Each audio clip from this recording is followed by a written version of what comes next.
சிறுபான்மையினுடைய வாக்குகள் விஜய்க்கு இருப்பதாக ஒரு பேச்சு இருக்கு இல்லையா? அவர்களெல்லாம் மோடியோட கை சேர்ந்து தூக்கி பார்த்தாங்கன்னா அப்பதான் தெரியும் தமிழ்நாட்டு சுத்தமா நிராகரிக்கும்னு. இப்ப அப்படி விஜய் ஒருவேளை அந்த மாதிரி சேர்ந்தாலுமே கூட எங்களை பொறுத்த வரைக்கும் எங்களுக்கு எந்த பாதிப்பும் ஏற்பட போறதில்ல. இன்ஃபேக்ட் அது எங்களுக்கு பாசிட்டிவா அமையுங்கிறது எங்களுடைய பார்வை. அப்போ அதிமுக வலுவாதான் இருக்கு அப்படின்றீங்க? இல்லங்கிறேன். பாரதிய ஜனதாவோட சேர்ந்ததுனால பலவீனம் ஆயிடுச்சுங்கிறேன். இது வரைக்குமே தொகுதி பங்கீடே தொடங்கல அப்படின்னு சொல்றாங்க. 195 தொகுதியோட பரப்புரையை முடிச்சுட்டாருங்க தலைவர். அங்கே இன்னும் 1ஆம் நம்பர்லேருந்து கூட ஸ்டார்ட் ஆகும். அங்கே கூட்டணி கண்டிஷனில் அமையப்பெறும். அதிமுக உள்ளடி வேலை பார்த்தா போலேந்தின்னு ஒருத்தர் கட்சி ஆரம்பிச்சுன்னா அவர் அறிவாளத்துக்கு முதல்ல வர பார்க்குறாராமா. கூடவே இருக்க கம்யூனிஸ்டுக்கு எங்கே முடிச்சாங்க? கூடவே 15 வருஷமா கொண்டு இருக்கிற விசிகாக்கு எங்கே போச்சு?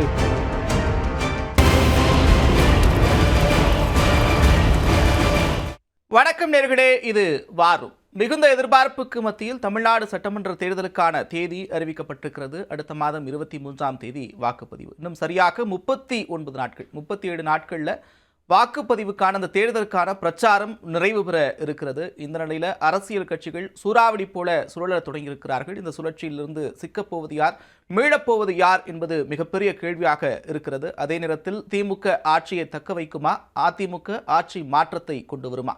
விவாதிப்போம். அரங்கில் நம்மோடு திமுக தரப்பில் திரு ராஜா தமிழ்மாறன், அதிமுக தரப்பில் திரு கோவை சத்யன் இணைகிறார்கள். இருவரையும் வரவேற்பதில் மகிழ்ச்சி. முதல்ல ராஜா தமிழ்மாறன், தேர்தல் தேதி அறிவிச்சிட்டாங்க, அதே போல நடத்தை விதிகளும் அமலுக்கு வந்துருச்சு. தொடர்ந்து அடுத்தடுத்து இருக்கக்கூடிய சவால்கள் என்ன? 5 கட்சிகளோட தொகுதி பங்கீட முடிச்சிட்டீங்க. இருந்தாலும் இடதுசாரிகள் போர்க்கொடி தூக்கி இருக்கிறத பார்க்க முடியுது. சண்முகம் ரொம்ப குறிப்பிட்ட ஒரு விஷயத்த சொல்றாரு. மதவாத சக்திகளை உள்ள நுழைய விடக்கூடாது என்பது இந்த அளவுக்கு முக்கியமோ, அதே நேரத்தில் எங்கள் வலிமைக்கு ஏற்ற இடங்களை பெறுவதும் அதே அளவுக்கு முக்கியம் அப்படின்னு சொல்றாரு. நீங்க தொடர்ச்சியா சொல்லிக்கிட்டே இருந்தீங்க பாஜக தான் எங்களுக்கு ஒரே புள்ளின்னீங்க. இப்போ அவர் எங்களுடைய வலிமையும் முக்கியம் அப்படின்னு சொல்றாரு. கேட்கறது உங்க உரிமை, கேட்கக்கூடாதுன்னு சொல்லவே முடியாது. அதெல்லாம் சுமூகமாக நான் சொல்கிறேன். ஒன்ஸ் கூட்டணி டிக்ளேர் ஆகிடுச்சு, ஃப்ரீஸ் ஆகிடுச்சு. இதுக்கு மேலே எங்களுக்குள்ளே 1-2 விட்டு கொடுத்துக்கிறதுக்கு எங்கள் தலைவரும் தயாராக இருக்காங்க. ஒரு சில கட்சிகள் விட்டு கொடுக்கறதுக்கு தயாராக தான் இருக்காங்க. எங்களுக்குள்ளே எந்த பிரச்சனையுமே இல்லைங்கிறத தெளிவாக்கிக்கிறேன். அவங்க ஒரு சிலது நிலைநிறுத்துவதற்காக கேட்கின்றது வழக்கம். அதை நம்ம பெருசுபடுத்திக்க தேவையில்லை. நீங்கள் எங்களுதுலேயே அப்படி சொன்னீங்கன்னா அவங்களதுல இன்னும் விஜய் எதிர்பார்த்து காத்திருக்கிற சூழ்நிலையெல்லாம் இருந்துக்கிட்டு இருக்க. இன்னைக்கு முற்றுப்புள்ளி வச்சுட்டாரு. நான் யார்கிட்டையும் பேச்சுவார்த்தை நடத்தலை. அவர் நடத்தல, பிஜேபி பேசுறது அவர் எப்படி சொல்லுவார்? என்டிஏ பேசலன்னு சொல்றாரு. அப்படிங்கிறதுக்கு என்ன எத்தனை செய்திகள் நம்ம இந்த 2 நாட்களில் நம்ம பார்த்துட்டோம். அப்படின்னா பேரம் படியலன்னு அர்த்தம். இல்லைன்னா இது நடக்க வேண்டிய அவசியமே கிடையாது. அது மட்டும் இல்லை, இன்னும் அவங்களுக்குள்ள பாரதிய ஜனதாவுக்கு ஒதுக்கக்கூடிய எண்ணிக்கையில் அறிவிக்கப்படலே. நாங்கள் 4 கட்சிகளுக்கு முடிச்சிருக்கோன்னா எல்லாம் பிரதான கட்சிகள். நீங்கள் இந்திய தேசிய காங்கிரஸுக்கு நாங்கள் அறிவிச்சிட்டோம், அவங்க பாஜக அறிவிச்சிட்டாங்களா என்ன? ஒரு கட்சிக்கு அறிவிச்சிருக்காங்களா அவங்க கூட்டணியில் இருக்கக்கூடிய கட்சிகளுக்கு? யாருக்குமே அறிவிச்ச பாடு இல்லைல்ல. அப்படின்னா எங்கே குழப்பம் இருக்குன்னா அவங்க சைடில் தான் குழப்பம் இருக்கே ஒழிய எங்கள் சைடு தெளிவாக தான் போகுது, எந்த குறையும் கிடையாது. இந்த 2-3 நாட்கள்லாம் செய்தியெல்லாம் பார்க்க முடிஞ்சதுன்னு சொன்னீங்க. அந்த செய்திகள்லாம் வந்ததுக்கப்புறம் ஏதோ ஒரு பதற்றம் தெரிகிற மாதிரி இருக்கு அவங்ககிட்டயா? திமுக தரப்பில் உங்களுக்கு எந்த பதற்றமும் இல்லை? எங்களுக்கு எந்த பதட்டமும் இல்லையே. இன்ஃபேக்ட் அப்படியெல்லாம் இருந்துச்சுன்னா இன்னமுமே கூட ஒரு விதத்தில் நல்லா இருக்கும் தேர்தல். ஏன்னா சிறுபான்மையினுடைய வாக்குகள் விஜய்க்கு இருப்பதாக ஒரு பேச்சு இருக்கு இல்லையா? அவர்களெல்லாம் மோடியோட கை சேர்ந்து தூக்கி பார்த்தாங்கன்னா அப்பதான் தெரியும் தமிழ்நாட்டு சுத்தமா நிராகரிக்கும்னு. ஒரு விஷயம் நீங்க தெளிவாக வச்சுக்கோங்க பிரதர். பாரதிய ஜனதா என்பது முழுமையான ஒரு சைபர். அதோடு யார் கூட்டணி சேர்ந்தாலும் ஒரு பெர்செப்ஷன் எல்லாரும் என்ன சொல்லுவாங்கன்னா, 2 அந்த கட்சியினுடைய வாக்கு எண்ணிக்கையினுடைய சதவீதத்தை கூட்டி சொல்லுவாங்க. நான் மாற்றி சொல்கிறேன். நீங்கள் 2 கட்சிகள் சேரும்படும் பொழுது ஒரு பெர்செப்ஷன் உருவாகுது பார்த்தீங்களா, ஒரு நம்பிக்கை மக்கள்கிட்ட. இவங்களும் சேர்ந்தா நல்லா இருக்கும் அப்படின்னா ஃபேக்டரால் மல்டிப்ளை ஆகும்னு நான் சொல்லுவேன். ஏன்னா நீங்கள் திமுகவும் மற்ற கட்சிகள் இது ஒரே சார்பில் இருக்கக்கூடிய ஒரே சிந்தனையில் இருக்கக்கூடிய தமிழ்நாட்டு நலன் பேசுகின்ற கட்சிகள் ஒன்று சேருகின்ற பொழுது மல்டிப்ளிகேஷன் ஃபேக்டர், ஆமாம் இவங்க தான்ப்பா ஜெயிப்பாங்க, இவங்க தான்ப்பா தமிழ்நாட்டுக்கு நல்லது பண்ணுவாங்க அப்படிங்கிற ஒரு நம்பிக்கை வருது. பாரதிய ஜனதாவோடு சேர்கின்ற பொழுது அது சைபர்னு சொல்லும்போது மல்டிப்ளிகேஷன் ஃபேக்டரை எடுத்து பார்த்தா அதிமுகவினுடைய வீழ்ச்சியுமே இன்னைக்கு சரிவுமே பார்த்தீங்கன்னா முழுக்க பாரதிய ஜனதாவோடு சேர்ந்ததால் தான். இல்லைன்னா தனிப்பட்ட முறையில் ஒரு ஸ்திரமான போட்டியை கொடுக்கக்கூடிய ஒரு கட்சி தான், மறுக்கலை. ஆனால் இன்னைக்கு பல்முனை போட்டிகளாக அது மாறுறதுக்கு காரணம் ஒரு பலமில்லாத ஒரு எதிர்ப்பு இருக்கிறதுக்கான காரணம் கேட்டிங்கன்னா பாரதிய ஜனதானால. இப்போ அப்படி விஜய் ஒருவேளை அந்த மாதிரி சேர்ந்தாலுமே கூட எங்களை பொறுத்த வரைக்கும் எங்களுக்கு எந்த பாதிப்பும் ஏற்பட போகிறதில்ல. இன்ஃபேக்ட் அது எங்களுக்கு பாசிட்டிவாக அமையுங்கிறது எங்களுடைய பார்வை. அப்போ அதிமுக வலுவாதான் இருக்கு அப்படின்றீங்க? இல்லைங்கிறேன். பாரதிய ஜனதாவோட சேர்ந்ததுனால பலவீனம் ஆயிடுச்சுங்கிறேன். அதனால தான் அவர் முயற்சி பண்ணிட்டு இருக்காரு. இந்த 2-3 நாட்களாக சொல்லக்கூடிய செய்திகள், வரக்கூடிய தகவல்களில் 2-3 விஷயங்கள் பேசப்படுது. உங்களுக்கும் கிடைச்சிருக்கும் தகவல்லாம். ஒருவேளை இப்படி எடுத்துப்போமே, என்டிஏ கூட்டணியிலிருந்து அதிமுக விலகி தாவேக அதிமுக கூட்டணி அப்படின்ற நிலையில 2026 தேர்தல் களம் அமைஞ்சதுன்னா அது பெரிய சவாலா இருக்காது. எப்படி திரும்ப சொல்லுங்க. என்டிஏ கூட்டணியிலிருந்து அதிமுக வெளியேறி தாவேக அதிமுக கூட்டணி அமையும் பட்சத்தில் இப்படி ஒரு தகவலும் போயிட்டு இருக்கு, திரைமறைவில் பேசப்படுது, சில தகவல் வந்துகிட்டு இருக்கு. அப்படி வந்துச்சுன்னா களம் எப்படி இருக்கும்? வாய்ப்பே இல்லை. ஏன்னு கேட்டுக்குங்க, என்டிஏ விட்டு வெளியே அதிமுக வர்றதுங்கிறது கனவுலையும் நடக்க போகிறது இல்லை எனக்கு தெரிஞ்ச வரைக்கும். அதுக்கு ப்ரிப்பரேஷன்லாம் ஒரு 6 months முன்னாடி இருந்துருக்கணும். ஒரு நரேட்டிவ் செட்டாக இருந்திருக்கணும். இன்றைக்கி நீங்கள் வெளியே வர்றீங்கன்னு சொல்லி சொன்னால் பாஜகவும் சும்மா உங்களை விட்டுற மாட்டான். நீங்கள் எத்தனை வழக்கு நீங்கள் பெண்டிங் வச்சுக்கிட்டு இருக்கீங்க, எத்தனை விஷயங்கள் நீங்கள் அவங்கள நம்பியிருக்கீங்க. அப்படியெல்லாம் பிஜேபி விட்டுறாது சார் அவங்கள. என்ன இவங்க என்ன இவங்களா கூட்டம் நடத்துகிறாங்க? அதிமுகவுடைய நான் கேட்குற பெரியார் படத்தை எடுக்கும்போது பதில் இல்லை, அண்ணா படத்தை காணோங்கிறான். கடைசியாக இந்த கடைசியாக நடந்த கூட்டத்தில் பழனிசாமி ஐயாவினுடைய படமே வச்ச ஃப்ளெக்ஸில் காணோங்கிறோம். அப்போ அந்த கட்சி முழுமையாக கரைஞ்சிருச்சுன்னு தானே தெரியுது. அது என்டிஏ திரும்ப அவங்களே என்ன சொல்கிறாங்க, என்டிஏ கூட்டணியில் போய் நாங்கள் கூட்டத்தில் கலந்துக்கிட்டோம், என்டிஏ கூட்டத்தில் கலந்துக்கிட்டோம்னு தான் சொல்கிறாங்கன்னா அதிமுக பல பாகங்களாக சிதறி கிடக்கிற மாதிரி தானே தெரியுது. அதை உங்களால் மறுக்க முடியுமா என்ன? எப்படி இருக்கிறது தேர்தல் களம்? தொடர்ச்சியாக தேர்தல் தேதி அறிவிச்சிட்டாங்க, கோட் ஆஃப் கண்டக்ட்லாம் வந்துருச்சு. அடுத்து இந்த நிறைய பேர் சொல்லிக்கிட்டே இருந்த விஷயம் எல்லா அரசியல் கட்சிகளும் ஆளும் கட்சிகளுக்கு சாதகமாக இருக்கிறது, ஒரு மாநாடு ஒதுக்குறதுக்கோ செய்கிறதுக்கோ அந்த பாதுகாப்பு கொடுக்கறதுக்கோ இந்த மாதிரி சரி நிறைய விஷயங்கள் இருக்குன்னு இப்போ தேர்தல் கமிஷன் கீழே வந்துருச்சு எல்லாமே. எப்படி இருக்கு களம்? நாளைக்கு தேர்தல் நடந்தால் கூட அனைத்து இந்திய அண்ணா திராவிட முன்னேற்ற கழகம் தேர்தலை சந்திப்பதற்கு தயார். 210 இடங்களை வெல்வோம் என்பது உறுதி. பங்கீடே தொடங்கலை அப்படின்னு சொல்றாங்க. பாஜகவுக்கு எத்தனை சீட்டை கொடுத்தீங்கன்னு கேட்கிறாரு ராஜா. நாளைக்கு அதையும் சொல்லிடுறேன். 195 தொகுதியோட பரப்புரையை முடிச்சிட்டாரு எங்கள் தலைவர். அங்கே இன்னும் 1ஆம் நம்பர்லேருந்து கூட ஸ்டார்ட் ஆகலை. அடிப்படை வித்தியாசம் மற்ற வித்தியாசம் என்ன அப்படின்னா, அங்கே கூட்டணி வந்து கண்டிஷனில் அமையப்பெறுவது. எனக்கு இதை தந்தால் உங்களுடன் கூட்டணி அப்படிங்கிற ஒரு கண்டிஷன், லிஸ்ட் ஆஃப் கண்டிஷன். அதிக இடங்கள் வேண்டும், இல்லை என்னுடைய தேவை இது, இந்த தேவையை பூர்த்தி செய்ய வேண்டும் என்று கட்டாயத்தின் அடிப்படையில் அது தானாக இயற்கையாக அமையப்பெற்ற கூட்டணி கிடையாது.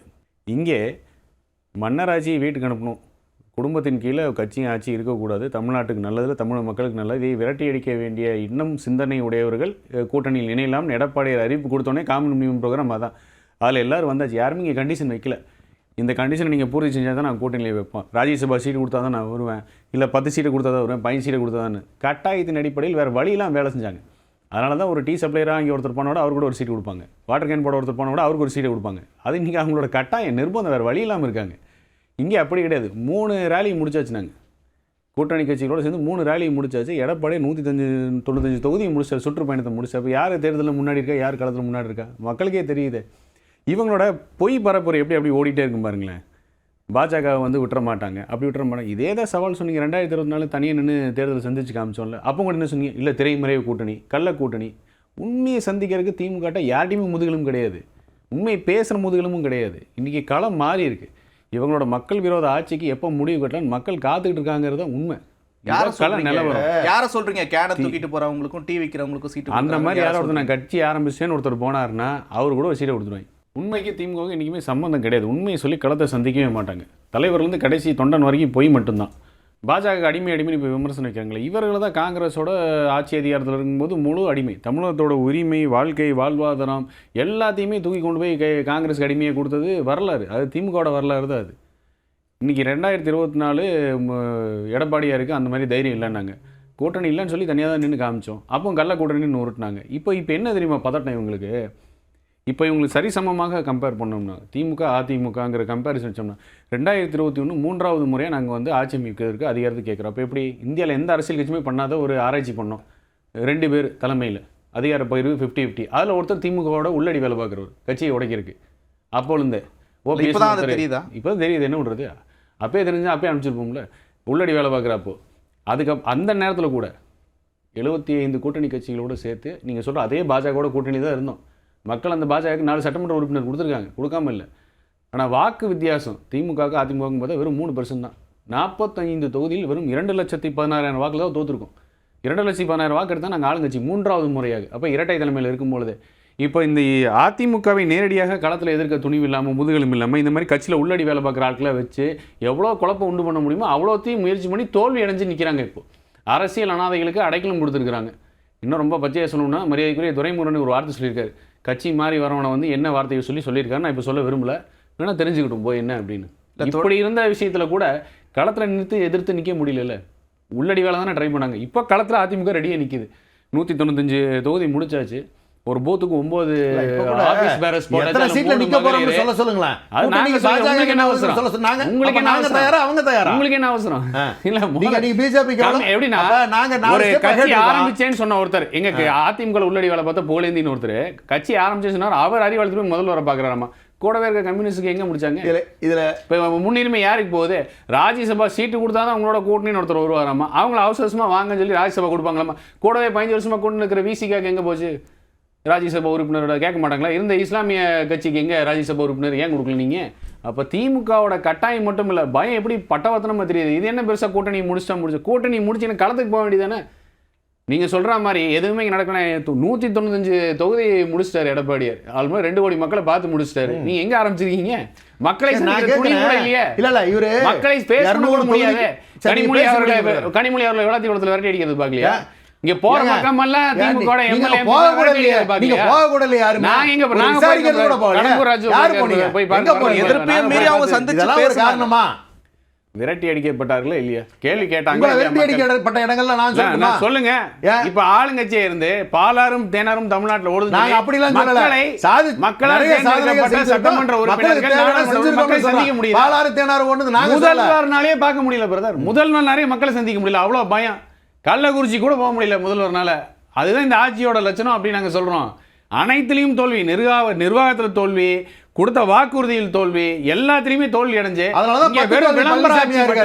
மக்களுக்கு 1000 கோடிகள் சொல்லிக்கலாம். வெறும் சொல்லிக்கலாம், உங்களுக்கு பெருமையா சொல்லிக்கலாம். எதுவும் நடக்கல. இந்த ஆபீஸ்க்குள்ள எதுவும் சொல்லிக்கலாம். பப்ளிக்குன்னு ஒரு இப்போ வரைக்கும் நீங்க மாநாடுகள் மட்டும் தான் கவனம் செலுத்திக்கிட்டே இருக்கிறீங்க. எப்போ நீங்க களத்துக்கு போக போறீங்க? 195 தொகுதிகளை முடிச்சிட்டோம் அப்படின்னு சொல்றாரு. நீ இப்போ வரைக்கும் களத்திலே இல்லைன்றாங்க. இங்க பிரச்சனை என்ன தெரியுங்களா? எங்க நிர்வாகிகள் நாங்க ஒன்றிணைவோம் ஆகட்டும், பூத் லெவல் நாங்க வந்து டீமை போட்டு கட்சி வேலை கரெக்டா போயிட்டு இருக்கு. இவங்க இது வரைக்கும் நான் கேட்கிற நிர்வாகிகள் நீங்க சந்திச்சிருக்காரா? மக்களை மாநாடு போட்டுருக்காரா? மக்களை சந்திக்கிறதுங்கிறது என்ன தெரியுமா? அதாவது இவங்களுக்காக ஒரு மாநாடு நடத்த கூட முடியாத ஒரு கட்சி அதிமுக வரலாறுல மாநாடு நடத்தாத ஒரு தேர்தலை சந்திக்குதுன்னு சொல்லி இதுதான் ஃபர்ஸ்ட் டைம். அது ஒண்ணா. ரெண்டாவது இன்னொன்னு வச்சுக்கோங்க, அந்த அதிமுக கட்சி எத்தனையா உடைச்சது பாரதிய ஜனதா கட்சி அவர்களோட கூட்டணி. நீங்க ஓபிஎஸ் நீங்க என்ன வேணாலும் நீங்க சொல்லிக்கலாம். ஆனா அன்னைக்கு அவரோட தான் நீங்க வந்து சேர்த்து ஆட்சி நடத்துனீங்க. நீங்க அது மட்டும் கிடையாது, அவரை உடைச்சதுமே பாஜக தான். நீங்க இன்னைக்கு சசிகலா அம்மையார் இன்னைக்கு வந்து ஒரு கட்சி ஆரம்பிச்சிருக்காங்க. எப்படி நீங்கள் காலில் விழுந்து என்ன நன்றி விசுவாசத்தை நீங்கள் காட்டினீங்க, துரோகம் காட்டினீங்களான்னு மக்கள் பார்த்துக்கிட்டு தான் இருக்காங்க. அதுக்குண்டான பதிலும் வரத்தான் போகுது. அப்போ முழுக்க நீங்கள் அந்த அதிமுக டிடிவி தினகரன் எடுத்துக்கோங்க, நீங்கள் செங்கோட்டையன் எடுத்துக்கோங்க, நீங்கள் இன்றைக்கி இருக்கக்கூடிய நீங்கள் எத்தனை பேர் அவங்க கட்சி விட்டு வெளியே போயிருக்காங்க? ஏன் வெளியே போகிறாங்க? ஒரு கட்சியை விட்டு அடுத்து வரக்கூடிய நம்பிக்கை இருந்தால் கட்சிக்கு போக மாட்டாங்க. ஒரு கட்சியில் போய் சேருவாங்க. எந்த பக்கம் வரக்கூடிய நம்பிக்கை இருக்கோ அவங்க கட்சியில் யாராவது 10 பேர் போய் சேர்ந்தாங்கன்னு சொல்லுங்களேன் பார்க்கலாம். தகுதியான தலைவர்கள் அங்கே இருக்கக்கூடியவர்கள்லாம் பழனிசாமி ஐயா மேலே நம்பிக்கை இல்லை, அதிமுக மேலே வரப்போகுதுங்கிற ஸ்கோப் கொஞ்சம் கூட இல்லைன்ன உடனே கூட்டணியெல்லாம் உடஞ்சி எங்கள் பக்கம் வந்தாங்க. அந்த கட்சியில் இனி எந்த ரூபத்திலையுமே வந்து அவர் பாரதிய ஜனதாவோட அடகு வச்சதை மீட்க முடியாது. அவருடைய மனநிலை மாறிக்க போறது இல்ல. அவர் கட்சியை முழுசா முடிச்சிட்டாரு, இனி அவரோட பயணிப்பதில் அர்த்தம் இல்ல. ஒரு பதில் விமர்சனத்தை வச்சுக்கிட்டே இருக்கிறாங்க. திமுக ஆட்களே இல்ல, அதனால தான் அதிமுக இருந்து நாங்க நீங்க பதவியில குறைச்சிக்கிட்டு இருக்கீங்க. தமிழ்நாட்டினுடைய அதிமுக இருந்து வெளியில வர்றவங்க ஏகப்பட்ட கட்சிகள் இருக்கிறப்ப திமுக மட்டும் வர்றதுக்கு என்ன தேவை? என்ன சார் தப்பு இருக்கு? தாய் கழகத்துக்கு வர்றதுல என்ன தப்பு இருக்கு? கிட்டத்தட்ட கொள்கைகள் எல்லாம் ஒரே மாதிரி தான் இருந்துகிட்டு இருக்கோம். அப்ப அவங்களால வேற ஒரு கட்சியில போய் பயணிக்கிறதுக்கு விருப்பம் இருக்காது. அது இயல்பு தானே. நீங்க அண்ணாவினுடைய பேரை வச்சுக்கிட்டு அண்ணா பேரே இல்லாம இருக்கீங்களே, அப்ப அது அண்ணா திமுக சொல்ல முடியுமா? என்னைக்கு அது அமித்ஷா திமுகவா மாறுச்சோ அன்னைக்கு தான் எல்லாரும் கட்சி விட்டு வெளியே ஆரம்பிக்கிறாங்க. இது பழனிசாமி தொடக்கத்திலிருந்து திமுக தரப்புல வைக்கிற குற்றச்சாட்டு அதிமுகவை பாஜக விழுங்குது, அமித்ஷா திமுக ஆயிருச்சு, இப்படி தொடர்ந்து சொல்லிக்கிட்டே இருக்கிறாங்க. அவங்க சட்ட ஒழுங்க கையில் எடுக்கிறாங்க. இத்தனை இடத்துல இத்தனை பாலியல் குற்றச்சாட்டுகள் நடந்திருக்கு, இத்தனை இடத்துல கொலை நடந்திருக்கு, என்ன செஞ்சுட்டு இருக்கீங்கன்னு. அதாவது ஒரு தமிழ்நாடுங்கிற ஒரு மாநிலத்தில் கிட்டத்தட்ட 7 கோடி பேருக்கு மேல இருக்காங்க, ரைட்டுங்களா? ஒரு சில நிகழ்வுகள் நடப்பதை மட்டும் எடுத்து வச்சு நீங்க வந்து தமிழ்நாடு முழுக்க இப்படி ஆயிடுச்சு நீங்க நரேஷன் ஃபிக்ஸ் பண்ண முடியாது. நீங்க பேசணும்னா ஒட்டுமொத்தமா தமிழ்நாட்டில் மற்ற மாநிலங்களோட ஒப்பிட்டு ஒரு சமூகத்தில் எப்படி பிரச்சனைகள் நடக்கிறது, இந்த பாலியல் வன்கொடுமைகள் எதனால் நடக்கிறது அப்படிங்கிறத எடுத்து வச்சு ஓவரால் ரேஷியோ பார்க்கணும். சமூகத்தில் குற்றம் நடக்காத சமூகம் இருக்க முடியுமா? பொள்ளாச்சி நிகழ்வு தமிழ்நாடு முழுமைக்குமான பிரச்சனையா தானே பார்த்தீங்க? இல்லையே. அது எவ்வளவு பேர் அவங்க ஆளுங்க சம்பந்தப்பட்டிருப்பாங்க, எவ்வளவு பெண்கள் தொடர்ச்சியா ஒரே ஊர்ல பாதிக்கப்பட்டாங்க, எவ்வளவு நாள் போராட்டத்துக்கு பிறகு அவங்க நடவடிக்கை எடுத்தாங்க. இங்க அப்படியா? ஒவ்வொரு நிகழ்வும் குற்றம் நடக்காம இருக்கிறதுக்கு எந்த ஊர் உலகத்தில் விதிவிலக்கு கிடையவே கிடையாது. குற்றங்கள் நடக்கும். குற்றம் நடந்த பிறகு அந்த ஆட்சி அதை எப்படி கையாண்டிருக்கிறது அப்படிங்கிறது ரொம்ப ரொம்ப முக்கியம். இப்போ எங்களுடைய கனிமொழி அக்கா ஒன்றும் ஓடி ஒலியிலேயே மற்றவங்க மாதிரி ஒரு பிரச்சனை நடக்குது, ஒரு வன்கொடுமை நடக்குது, நேராக அவங்க வீட்டுக்கு போய் மக்களுக்கு விளக்கத்தை சொல்கிறாங்க, என்ன நடவடிக்கைன்னு கேட்குறாங்க, குடும்பத்துக்கு ஆறுதல் சொல்கிறாங்க, ஆறுதல் சப்போர்ட்டாக இருக்கோம்னு சொல்கிறாங்க.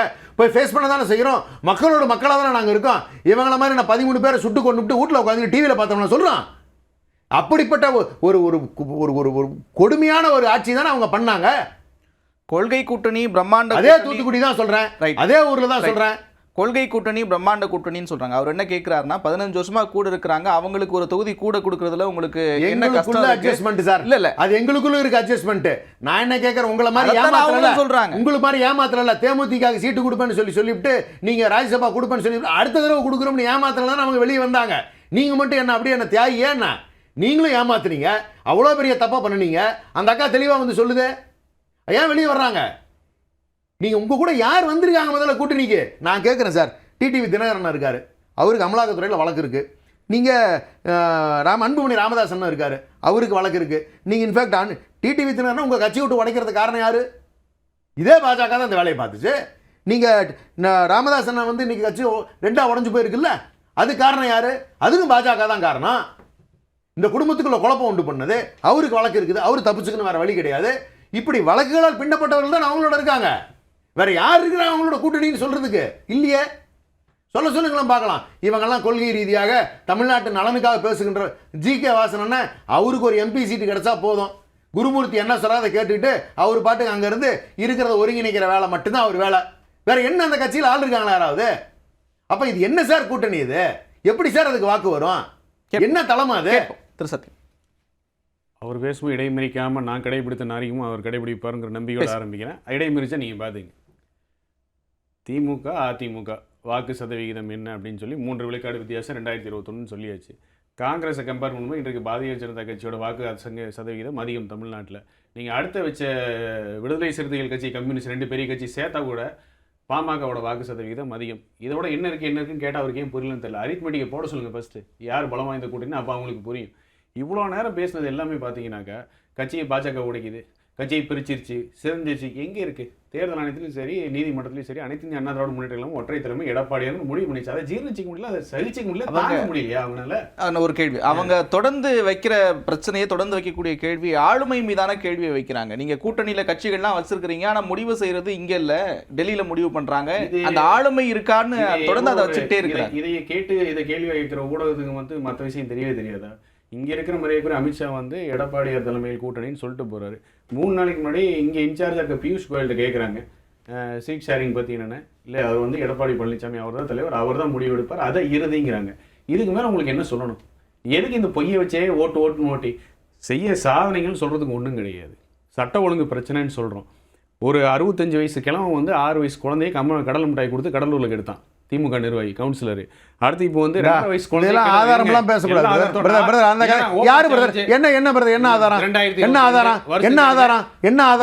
எஃப்ஐஆர் போட்டுருக்கோம். பட்டியல் கொடுக்குவா, பாலியல் வன்கொடுமைகளுக்கு பொள்ளாச்சி கொடுக்குவா. நான் கேட்டது இந்த காலத்துல இந்த பீரியட்ல சொல்லுங்க, இந்த பீரியட்ல சொல்லுங்க சார். பொய்ய சொல்லும் போது நீங்க ஆதாரம் இல்லாம ஒரு பாலியல் வன்கொடுமை திமுக சொன்னான்னு சொல்லுங்க, எப்படி சார் கேட்பாங்க? என்ன ஓபன் சேலஞ்ச்?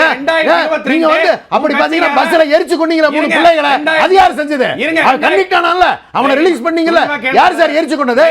3 பேர் யார் சார் பஸ் எரிச்சது? யார் சார் பஸ் எரிச்சது? நான் கேக்குறேன், இது மாதிரி திமுக எங்க எரிச்சிருக்காங்களா?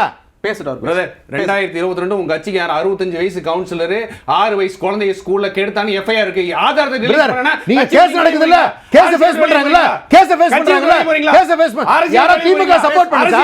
திமுக சப்போர்ட் பண்ணுச்சா? என்ன சப்போர்ட் பண்ணுச்சா? ஜெயராமனுக்கு சப்போர்ட் பண்ண மாதிரி எல்லாம் பண்ணுச்சான்னு கேக்குறேன். ஜெயராம சப்போர்ட் பண்ணாரு, ஹோட்டல்ல உட்கார்ந்து டீல் பேசுறீங்க.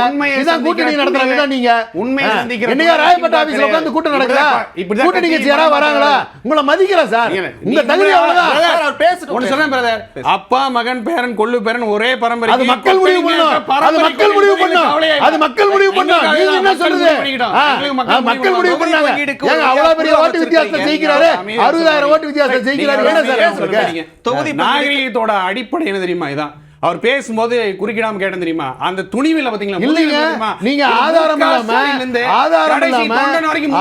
இல்லாம பேசும்போது அதை நான் கவுண்டர் பண்ண தான் செய்வேன். ஊரே சிரிப்பா சிரிச்சது பிரதர். 75 வயசு கிளம் 6 வயசு குழந்தை கேட்டான் பிரதர். ஆமா சொல்றேன், இந்த 2-3 இன்சிடென்ட் எடுத்து வச்சிட்டு இதையே பேசிட்டு உட்கார்ந்தீங்க. ஆமா அதான் சொல்றேன். நான் ஆரம்பிக்கலையா? நீங்க தான் ஆரம்பிச்சீங்க. நீங்க தான சொன்னீங்க. நான் எங்க சொன்னேன்? டிவியை பார்த்து தெரிஞ்சேன்னா வன்கொடுமையே சட்ட ஒழுங்கு பிரச்சனை நடக்கும்போது நாங்க ஒண்ணு சுட்டுக் கொள்ளலையே. நாங்க ஒண்ணு சுட்டுக் கொள்ளலையே. எங்கயோ எவனோ ஒருத்தர் செஞ்சதுக்கு நாங்க இன்னைக்கு நடவடிக்கை எடுத்துக்கிட்டு இருக்கோம். நாங்க சுட்டுக் கொள்ளலையே. நீங்க தான சுட்டுக் கொண்டீங்க. ரிலீஸ் பண்ணுங்க. வேற யாரு? ரிப்போர்ட் ரிலீஸ் பண்ணுங்க.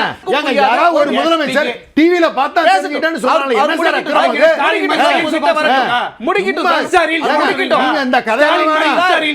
இந்த கதையெல்லாம் வேணாம். அது குழந்தைகளை மோட்டிவேட் பண்றது. நீங்க வெங்காயம் இல்ல. எங்களுக்கு எங்க வேலை என்னன்னு தெரியும். அந்த கனிமொழி போய் அக்கா பாத்திருக்காங்க. முதலமைச்சர் போய் பாப்பாங்களா? என்னங்க பேசுறீங்க நீங்க? 11ஆம் கிளாஸ் பையன் புத்தக பையில கஞ்சா இருக்கும். ஆனா இவ தலைவர் இன்ஸ்டா ரீல்ஸ் போடுவார். ஏங்க நாடு முழுக்க கஞ்சாவை பரப்புறது பிஜேபி. இத பேசுறதுக்கு உங்களால முடியல. ஏன் தமிழ்நாட்டுல எப்படி வருது கஞ்சா? தமிழ்நாட்டுல எப்படி சார் கஞ்சா வருது? கேளுங்க பிஜேபில. நார்காட்டிக்ஸ் டிபார்ட்மெண்ட் கூட தான இருக்கு. நார்காட்டிக்ஸ் டிபார்ட்மெண்ட் கூட தான இருக்கு. யூனியன் கவர்மெண்ட்ல இருக்குல. குடிக்க சொல்லுங்க. சார் உங்க கூட்டணியில தான் சார் இருக்கு. சார் சார் தெரியும். பாஜக கண்ட்ரோல்ல தான் நார்காட்டிக்ஸ் டிபார்ட்மெண்ட் இருக்கு. நான் கேக்குறேன், ஒரு ஹோம் மினிஸ்டர் அமித்ஷா அவர்கள் கீழ தான் நார்காட்டிக்ஸ் டிபார்ட்மெண்ட் இருக்கு. நான் கேக்குறேன், அவங்கள விட்டு நடவடிக்கை எடுக்க வேண்டியதானே?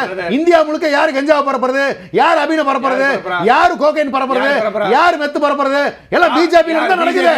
ஆமா அவங்க நடவடிக்கை எடுக்க சொல்லுங்க. எங்க இருக்குது எடுக்க சொல்லுங்க. குஜராத்ல இருந்து எவ்வளவு மெத்து பிரிப்பேர் ஆகுதுன்னு ஸ்டாட்டிஸ்டிக்ஸ் போட்டு கிளிக்கிலின்னு கிளிக்கிறானே. இத கண்ட்ரோல் பண்ண உங்களால முடியல. அரசியல் நடவடிக்கை எடுக்க முடியல. கொடுங்க தமிழ்நாடு எங்க கம்ப்ளீட் கண்ட்ரோல் எங்க கொடுங்க. நீங்க தலையிட மாட்டேன்னு சொல்லுங்க. நாங்க எடுக்கிறோம். இது வரைக்கும் புடிச்சு குஜராத்ல இவ்வளவு பேர் மேல சொல்லிருக்கோம். சார் இந்த கதையெல்லாம் புடிச்ச இடங்கள்ல எல்லாம் நாங்க சொல்லிருக்கோம். நடவடிக்கை எடுங்கன்னு கேட்டிருக்கோம். என்ன நடவடிக்கை எடுத்தீங்க? ஒன்றிய அரசு என்ன நடவடிக்கை எடுத்தீங்க? டிஜிபி போடாது எங்க விருப்பம் சார். அத விட்டுங்க சார். அதெல்லாம் நீங்க பேச முடியாது. அது முதலமைச்சர் முடிவு பண்ணிடுவாரு. அது முதலமைச்சர் முடிவு பண்ணிடுவாரு. இல்ல சார் ஆட்சியோட சாதனை என்னமா? கலெக்டர் சீஃப் செக்ரட்டரி கமிஷன்ல போய் கோர்ட்ல போய் கால் வைவாங்க. கையாலாகாத ஆட்சி, ஒரு கையாலாகாத தலைமை. ஆமா ஆமா சார், தொகுதி பங்கில சைபர் பாலிசி இருக்கீங்க. அடுத்து புதிய கட்சிகளுடைய வரவு இருக்கு அப்படின்ற எதிர்பார்ப்பு இருக்குன்னு இரண்டாம் கட்ட தலைவர்கள் எல்லாம் பேசுறாங்க. அந்த வரவு அது தொடர்பான செய்திகள் எல்லாம் போயிட்டு இருக்கு. என்ன கட்சியோட ஒரு யார் சொன்னாங்க பிரதர்? இல்ல ஜெயக்குமார் உள்ளிட்டவங்க கூட பேச செய்தியாளர் சந்திப்புல எங்களுடைய தலைமையை ஏத்துக்கிட்டு வரவங்க யார் வேணா வரலாம் அப்படின்னு சொல்லிட்டு ஜெயக்குமார் உள்ளிட்டவங்க சொன்னாங்க. அதே நேரத்துல நயினா நாகேந்திரனும் மறுப்பு தெரிவிக்கல. தாவேக்கா வரப்போகுதான்ற கேள்விக்கு அவர் மறுப்பு தெரிவிக்கல. பொதுச் செயலாளர் முடிவு இறுதியானது. இதை சொன்னது பியூஷ் கோயலும் சொல்லிட்டாரு, அமித்ஷாவும் சொல்லியாச்சு. சீட் ஷேரிங்கை பொறுத்த வரைக்கும் எடப்பாடியார் சொல்லும் நம்பரே இறுதியானது. இதை தாண்டி எதுவும் இல்லை. இன்னும் 6 மாசம் முன்னாடி கதை எதுக்கு இப்ப பேசிட்டு இருக்கீங்க? 6 மாச கதையெல்லாம் இல்ல ஒரு நிமிஷம், இதுக்கு ஒரு முற்றுப்புள்ளி வச்சிருக்கேன். நேத்தி கூட பொதுச் செயலாளர் 2வது தடவை கேள்வி வைக்கும்போது தாவாக்கவுடன் பேச்சுவார்த்தை தெளிவா சொன்னார். இல்ல எங்க இருந்து யாருமே நடத்தல, அதோட முடிஞ்சு. ஆமா இப்படிதான் சொல்லுவாங்க. முடிவுங்கிறது எடுக்கக்கூடிய இடத்துல இருப்பவர் பொதுச் செயலாளர். நான் புதிய கட்சிகள் வரவு அப்படின்றதா சொல்றேன். தாவேக்காவை குறிப்பிட்டு சொல்றேன். வரும்போது அதிகாரப்பூர்வமா அறிவிக்கிறோம் பிரதர். அப்ப நம்ம பேசுவோம் அதை பத்தி. ரைட். அப்போ அடுத்தடுத்த கட்டங்கள்ல தொகுதி பகிர்வு அதெல்லாம் அடுத்தடுத்து நடந்துகிட்டு இருக்கு. தேர்தல் களம் ஆல்மோஸ்ட் முடிய போகுது பிரதர். ஆல்மோஸ்ட் முடிய போகுது. இப்போ போட்டிருக்கிற டீமே வந்து ஃபார்மாலிட்டி தான். வேகமாக அறிவிக்கிற போது வேலையை ஆரம்பிக்க போகிறோம். வேட்பாளர் பட்டியலாம் தயாராக எல்லாம் வந்துடும். ஆல்மோஸ்ட் எல்லாம் வேகமாக தான் இருக்குது. ரைட். களம் எப்படி ஃபைனல் ஸ்டேஜஸ். களம் ஜனநாயகத்தில் மன்னராட்சிக்கு முடிவுரை எழுதக்கூடிய தேர்தல் இது. முடிவுரை எழுதப்படும். மு.க.ஸ்டாலினோட தேர்தல் வாழ்க்கையும் சரி, பட்டத்தலைவர் உதயநிதியோட தேர்தல் வாழ்க்கை இதோட முடியும். அறிவாலயத்தில் ஜனநாயகம் எங்களால் மலரும், அதிமுகவால் மலரும். களம் எப்படி இருக்க போகிறது? நிறைவு கருத்து தெளிவாக சொல்கிறேன். பழனிசாமி ஐயாவுக்கு இதுதான் கடைசி தேர்தல். இவங்க சொல்கிற மாதிரிலாம் இருக்க போகிறதில்ல. மக்கள் தெளிவாக எங்களுடைய தலைமையை ஏற்றிருக்கிறார்கள். முத்துவேல் கருணாநிதி ஸ்டாலின் அவர்கள் தமிழ்நாட்டை உயரிய நிலைக்கு கொண்டு செல்லுவார். திராவிட மாடல் 2.0 வரத்தான் போகிறது. மக்கள் பார்க்கத்தான் போகிறார்கள். தமிழ்நாடு சிறப்படைய போகிறது. பாரதிய ஜனதாவோடு கூட்டணி வைத்திருக்கக்கூடிய அதிமுக தமிழ்நாட்டை விட்டு சிறப்படைய போகிறது. அது என்ன ஸ்டார்ட் நவ் என்பதை போல தேர்தல் கவுண்டவுன் தொடங்கி இருக்கிறது. இன்னும் சரியாக 39 நாட்களில் வாக்குப்பதிவு. மக்கள் யாரை தேர்ந்தெடுக்க போகிறார்கள் என்பதை பொறுத்திருந்து பார்ப்போம். அமர்வில் பகிர்ந்து கொண்டு கருத்துக்களை பகிர்ந்து கொண்டு இருவருக்கும் நன்றி. பார்த்த நேயர்களுக்கும் நன்றி.